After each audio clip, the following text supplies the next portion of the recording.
Hey guys, today I want to talk about why I love Final Fantasy Tactics and why I think it deserves a remake, as well as a couple things I would like to see added to the game.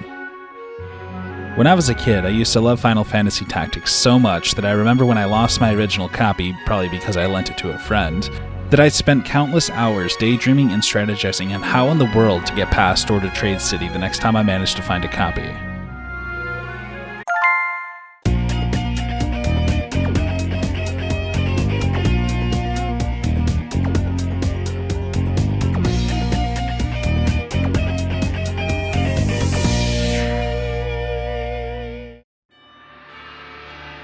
Over 20 years later, I grabbed a copy and I got to work. Right at the start, I managed to grind to the point of eradicating Mandalia planes of every single living goblin, and managed to unlock the Samurai, Ninja, Lancer, and Summoner jobs, all before seeking revenge on the riffraff in the back alleys of Dorter Trade City. Soon after, I set out on a grand journey conquering all of Ivalice, so overpowered from cleansing Mandalia plains of goblins, that more or less every single story character that joined my party ended up coming on board as a tiny useless puny peon who I quickly would discard, including Agraias. Together, me, Chompy, Blue Guy, and Lancelot, along with our two chicks with sticks, one a holy lance-wielding white mage with a major in interpretive dance and a minor in time magic, and the other a pole-wielding oracle with the ability to conjure summons, who by the endgame was packing such a thick pole that not even the game's final boss could take it. Seriously, my summoner was doing tank-level damage with that unit. So together, me and my band of mercenaries would travel the world and have experiences that could pass as one of Tantalus's turbulent tales. We would befriend a giant blitzball that would summon forth a blonde-haired mercenary that we swore we had met before, but would soon mosey off to only Yevon knows where. We would become acquainted with a giant robot. We helped a dishonored knight overcome a furry attraction, and we would quite literally climb down to hell and back, and most impressively, we would try our hand at operating a pig farm. And the rest will go down in history. This most recent playthrough has been nothing but a joy for me, and I want to share why I think this game needs to be revived for the modern era. Final Fantasy Tactics released in 1998 sandwiched between Final Fantasy VII and Final Fantasy VIII. And while today it's well known, respected, and enjoys a place in our cultural zeitgeist, back in the 90s it's my opinion it was overshadowed by what came before and after. In the early 2000s, a spin-off was released for the Game Boy Advanced, Final Fantasy Tactics Advanced, and later would get its own sequel, Final Fantasy Tactics Advanced 2.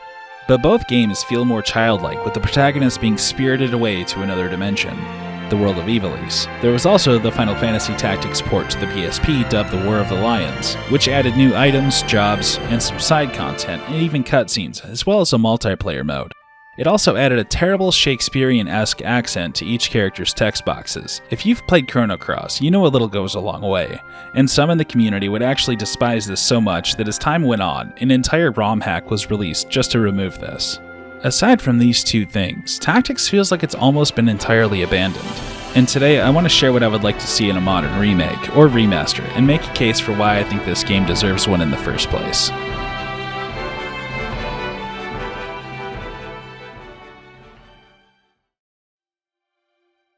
Number 1. A larger character roster.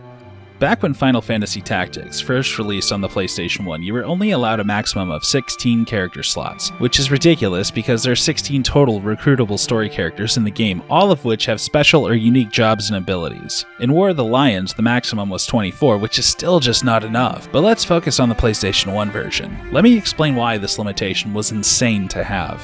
Firstly, there are generic units in the game that you start with and can recruit at any time. They are essentially irrelevant to the game's plot, though. Secondly, there are already 16 story-relevant characters, as I mentioned, all with unique dialogue, unique jobs, and unique abilities that offer to join you in the game, some of which are actually truly relevant to the game's story. Thirdly, there's also hidden characters that you can obtain through some pretty elaborate side quests.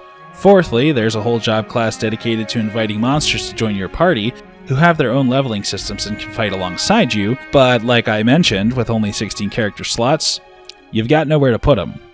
Fifthly, this also includes chocobos, which your characters can actually mount and ride in the game during combat to extend their movement radius. Can you imagine having 6 characters in battle all mounting chocobos? The cavalry has indeed arrived. Sixthly, holy crap, there's a whole entire monster breeding mechanic in this game where monsters that join your party can lay an egg, which hatches into another monster. This egg takes up one of the 16 slots you're given, and the purpose of this is to obtain extremely powerful gear from the first shops, like very powerful gear, like the Chantage, an item that permanently grants re-raise, meaning the wearer can never truly die in battle. Do you see the problem here? Being limited to 16 character slots fundamentally breaks the game. This is even true in the War of the Lions release on the PSP. I assume this limitation is intended to encourage additional playthroughs, which I totally am all about, as the game certainly deserves it, but I feel like it hurts the game in a huge way. So the first big change I would love to see is a massive upgrade in character slots, many reasons of which I will outline in this video. Number 2. We all love generics. The generic characters in Final Fantasy Tactics are some of the most beloved little sprites I've ever come to know, and I think a lot of folks out there would agree with that. Being forced to disband a generic I've spent countless hours with for a story character was always a harrowing decision to have to make. And I decided soon into the game that I would always choose my generic who is stuck by my side over a story character, no matter how fancy. And that includes you, Agrias. Begone, thought. What makes this even worse is when you do kick a generic out of your party, they depart with a bit of dialogue before they go, which 90% of the time makes me feel like a total jerk. Even the monsters are jerks when you kick them out of your party. And in a modern remake, I would also love to see a sprite editor of sorts, to give your generic characters a little bit more flair. I would even settle for some type of RNG mechanic to say make their character portraits and sprites a little more unique, even if it were only cosmetic. Something to give them just a touch more sense of having an identity, even if they never speak or become involved in the game's plot. You know what else? What if there was an online component that let us trade our generics with friends? I mean, just think how many of you have played Tactics, built up your generics into battle-hardened, kitted-out warriors that rivaled even the strongest actual characters in the game. What if you could trade one of those generics with a friend for, say, a few extra Ragnaroks or a Scoochie on 2s? Or maybe you have a spare high-level ninja generic and wanted to trade for a high-level black mage with a unique RNG feature to round out your party. I think the RNG unique appearance idea combined with this could make for a pretty interesting Pokemon game. I mean Final Fantasy Tactics Remake. To be totally transparent, what gave me this idea is I was on the 9th floor of the deep dungeon and was halfway hallucinating from sleep deprivation and ran into an enemy Lancer and forgot that enemy generic units have slightly different character portraits than friendlies, and I spent 2 hours trying to use a mediator to get him to join my team, and succeeded, but had such bad tunnel vision the whole time that I forgot that my actual Lancer on my own team was down, and I forgot to pick him up. There were like 4 KO'd Lancers on the screen, and when I realized it, he'd already turned into a crystal. And for a split second I thought, well, I did just get this new one. They're even almost the same level. And then I got sad and I reset the game and did it all over again. Co-op and versus modes in Final Fantasy Tactics thankfully found the light of day in the PSP re-release, so naturally they should make a return. I would love to see raids take place in co-op mode akin to Final Fantasy XIV. Multiple players bringing in parties, waging a huge battle against an enemy force or even a super boss could be extremely exciting. I think a clan type of system would also be interesting to see, with a battle mode where say 8 players would split into 2 teams of 4, and each player only being allowed to bring 1 character into the battle. I think this could foster a need for in-depth strategizing and teamwork. A battle royale mode could even work out nicely if you build your units wisely. A tank can technically be a healer, and a healer can even be a tank. The options that Final Fantasy Tactics job system brings to the table are endless. My spear-wielding white mage time mage could dish out 400 damage with a physical attack, as well as at the same time cast powerful enough healing spells to hold her own, while also dealing out magic damage via Holy and Meteor if she so desires. Number 4. Larger battles. One of the things that I felt like was a little disappointing as I got further into Final Fantasy Tactics was when I came to the realization that the maximum number of characters I could bring in a battle was always going to be 5. I feel like with modern hardware, the number could easily be increased, especially considering that you can run into enemy parties, sometimes consisting of up to 12 or more units. I like to imagine a modern remaster of Final Fantasy Tactics allowing for an increased number of both enemy and friendly units being allowed on the field, as well as larger battlefields themselves to complement this. Imagine entire castles as battlefields, and you and your scruffy group of generics being forced to scale its walls or breach its gates. Better yet, what if the battlefield was large enough that you could actually lay siege instead and focus on ranged attacks until the enemy AI exits to face you? What if both you and the enemy could call in a reserve party halfway through the battle to bolster both yours and their ranks? Imagine the additional layer of strategy this could bring to the game. A legitimate front line of tanks supported by archers and black mages and healers at the rear. Even better yet, imagine certain battles allowing you to bring your whole entire crew out into the field. Modern hardware could do this with ease, I'm sure. Number 5. Environments that react to choices you make in battle. One of the things that I really appreciated about Final Fantasy 15 was that if you chose to cast spells like fire, ice, etc., the spells would actually impact the environment itself.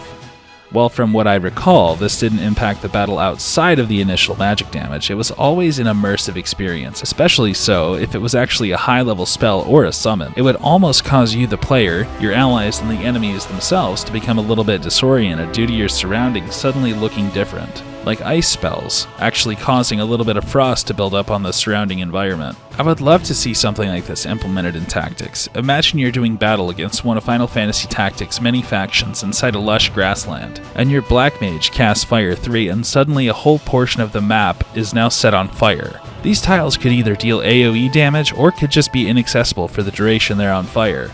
The same could be applied to other elements, spells, or even summons. They could even go so far as to allow structures to be damaged that appear during battles taking place in towns. This is definitely something I don't think I've ever seen before in a strategy battle RPG. Number 6. The job system. I won't pretend to be the end-all be-all definitive source of all of the complexities of Final Fantasy Tactics job system, but I have a few ideas I would like to get out into the ether. First off, I want to start with summoners. Now I know that I had this issue because during my playthrough I tended not to check the order in which characters would get to act. Tactics actually has a few pretty complex systems that I dare not try to explain that determines which character acts next, as well as how long various abilities take to sort of charge before a character actually casts or performs said ability. I personally was not a fan of this, and it drastically impacted how good I was at using my summoner class, which was kind of a letdown as I had always wanted to finally get a summoner in my party since I first played this back in the 90s. Now this next part is going to be an extreme tongue twister, but I am a stubborn person, so I chose to write my script this way regardless. So during your summoner's turn, you choose a summon to summon. You're given a radius of map tiles you can choose from as the target for your summon, and then the screen displays a group of tiles around the tile you picked, and any enemies within that range will take damage. You can almost think of summons as doing AoE damage in Tactics. You sort of have two choices. Choose an empty tile and hope enemies walk into said impacted tiles, or target an enemy specifically, and wherever the enemy goes, this AoE follows. More often than not, my summoner was never able to move very far, so I typically had to choose an empty tile, and because of the charge time to summon a monster, almost every single time the whole enemy team would turn away and render my summon useless. Granted, I am a little crafty, and I started to employ my summons as a sort of area of denial weapon, and use the enemy AI behavior of avoiding this AoE to keep them trapped in various choke points, or even use a summon as a way to provide cover for a friendly unit trying to move out of harm's way. But I think an even better use of summons would be something almost akin to Final Fantasy X's Aeons. Just let the summoners in Tactics straight up summon a summon into the field and allow them to function as an extremely powerful controllable unit, even if only for a few turns. Next, I want to talk about Geomancers, one of the jobs in Final Fantasy Tactics that I think could definitely be improved upon. This class is sort of an underdog class in my opinion. They can equip almost any piece of gear in the game and have fairly decent physical and magic attacks, but their main skill set just feels really strange, almost like it was a half-baked idea. They cast spells that are tied to whatever type of tile their targets are standing on. So grassland tiles do a spell, swamp tiles do another spell, and wood tiles a different spell. So on and so on. I messed around with this class briefly, but it never appealed to me, so here's an idea. What if the Geomancer job was reworked and given the ability to manipulate and change the geography of the map, or even change the weather? For example, what if the Geomancer could erect pillars of rock to almost form a makeshift barrier between allied and enemy units? Have a character close to death? Why not cast it on them and lift them into the air away from their foes? Have an enemy that's trying to flee to get into range of their healers? Drop the tile they're on to an elevation so low that they can't get out for a few turns to give you time to finish them off. Are you trying to scale a wall to get at a pesky archer or a piece of treasure? Have your Geomancer alter the terrain height near said wall and make you stairs, so to speak. Final Fantasy Tactics does indeed employ a stat that determines how high characters can jump, so I think this could bring a whole new dimension to the game. And of course, you can also give the Geomancer offensive magic too, based on what's present on the map. Is there a river? Water elemental. Are we fighting near trees and grass? Think Avatar the Airbender meets Minecraft. That's the Geomancer I want to see. Now, we're on to archers. Archers are basically useless in Final Fantasy Tactics, at least in my opinion. Can we get flame arrows for some added damage? Or how about a poison arrow ability of sorts? Can we shoot 2 arrows at once? Absolutely not in this game. The charge mechanic also, I had about as much luck with as actually landing a summon, so maybe it's just me. The archer's main ability is the charge or aim ability, which I had about as much luck with as actually landing a summon, so maybe it's just me. But this ability actually can go all the way up to taking 20 turns to fire off an arrow for increased damage, and I feel like the battle would likely be close to being over before that ability would even go off. I would say it would be an overall net positive to look to the Hunter class from Final Fantasy Tactics Advance as inspiration for how Square could improve this class. Like maybe what if archers could manipulate the monsters in Tactics random battles in a similar fashion to the Mediator, and then take the Mediator and only allow them to influence human targets during battles. Final Fantasy Tactics also has an ability that characters can learn called Secret Hunt, which when equipped to a unit, should they defeat a monster in battle, the monster's proverbial pelt can then be traded in at fur shops for various hard-to-come-by items. The issue here is that the ability must be equipped and takes up an entire ability slot. What if we gave the archer an action ability that's native to their class that essentially functions the same way, albeit without taking up a precious ability slot? My one final idea that I want to share for a new and improved archer class would be some sort of ability that cancels their target's charging ability. So say an enemy summoner is about to summon a summon, I hope that's the last time I have to say that, and deal out massive damage. What if the archer had an arrow ability that if it hit its mark, it cancels the summoner's summon altogether, negating their entire turn? An honorable mention here would also be the Lancer, who much like the Archer has a skill set mostly consisting of jump +1, jump +2, jump +3, all the way up to jump +8. I think this class definitely deserves some more attention if Square decides to remake or remaster this game, especially considering that you can just save up your JP and buy jump +8 and never need another jump ability again, as each one just extends your Lancer's range by a tile. Number 7. The Unobtainable Jobs.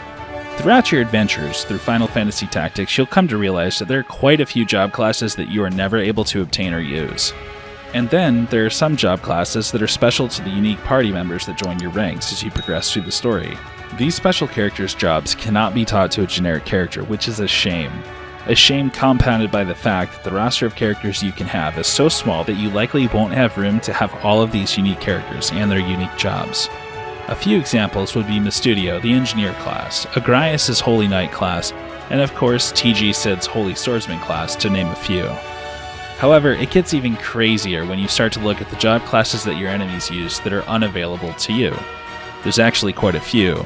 We have Astrologer, Cleric, Arc Knight, Death Knight, Rune Knight, Sorcerer, Assassin, Nightblade, Fell Knight, and even a Witch job. So in total, we have 11 unique jobs that only one character in the game can use each. 5 unique jobs that are unique to particular characters that only join you temporarily, and 8 that are unique to enemy characters that you are never able to use. Now I will admit that some of these are just interesting variants on the Knight class. Dare I suggest giving us access to even more jobs and even more customization options. Even yet, would a job tree be appropriate akin to Ragnarok Online? I will let you decide. I've been a huge fan of JRPGs for quite a while. I first played the original Final Fantasy VII way back in the 1990s, and I still love the genre today. As I've grown older and experienced lesser-known titles and branched out away from the Final Fantasy series, I've come to realize that Final Fantasy in general keeps its stories fairly vanilla.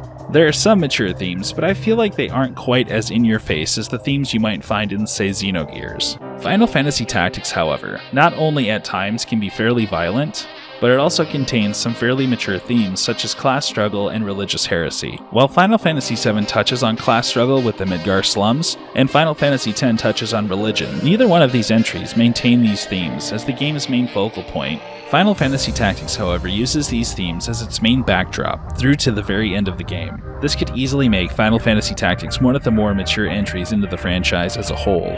The world building and the lore of this game is so realistically written that for the first 3/4 of the game, if you were to take out the monsters and magic, the story itself could almost pass as a true historical parable from the Middle Ages. Modern consoles also pretty much lack any tactical battle RPGs, nor real-time strategy games either, for that matter.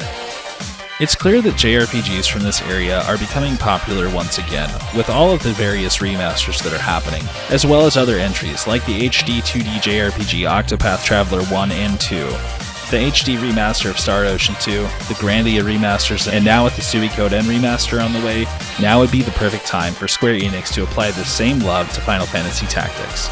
This could even pave the way for the same treatment to be applied to the Tactics Advanced games for those that enjoyed those. A remake or a remaster would also potentially be a pretty easy win for Square Enix. With the bones of the game already existing, and even with a fairly modernish port, the resources it would take to bring this to modern hardware would be far less than what would be required to make an entirely new game. Tactics sold well, and it spawned spin-offs, so the customer base is there, with the revenue gained here potentially being able to be used to supplement development costs of their more AAA releases. And with the industry as of late focusing on bringing back titles of yesteryear, it would be senseless for Square to give this treatment to Saga Frontier, but then bypass one of its more commercially popular titles in the area. No disrespect to Saga Frontier, of course. Did you play Final Fantasy Tactics back in the 90s, or did you jump into the series with the Tactics Advanced spin-offs? What would you like to see if Square remakes Tactics? Let me know down below. I'll see you guys in the next video.